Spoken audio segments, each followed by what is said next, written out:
Perimeter and area. This is a digital lesson. This is a beginning lesson for students. So I notice my students tend to have trouble counting the perimeter or counting around the outside of a figure. So I started with this first slide so they can show it shows them how to count each section as they're counting around the outside.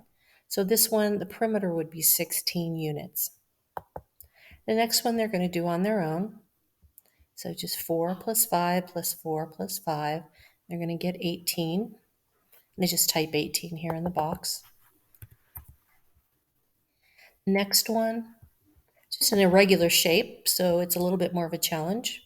2 plus 1 plus 3 plus 2 plus 5 plus 3. Next one's another irregular shape, so it's good practice for the students.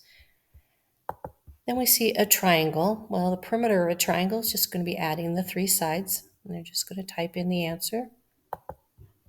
Then we have a hexagon. Again, they're just going to count the different sides.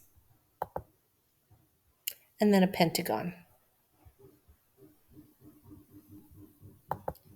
Now we go into area. Area is the amount of space or the square units inside a shape. So they're just going to be counting the squares. And they can see this one is 15 square units. In this one, they can count, or they may be able to figure out that they can just multiply 5 times 4 and get 20. Next one's an irregular shape. Now to find the area of a rectangle, they just multiply the length times the width. Same thing on the next two. Then the area of a triangle. So they have the formula here. It's 1/2 of the base times the height. So 1/2 of 8 would be 4 times the height 6 would be 24 square units.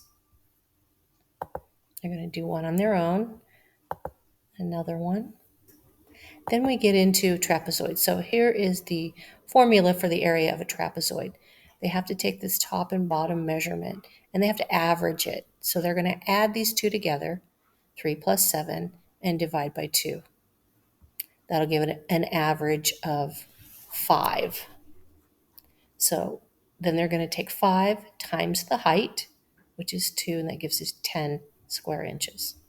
And they've got another one to practice with. And then on the final slide, they want both the perimeter and the area of this figure.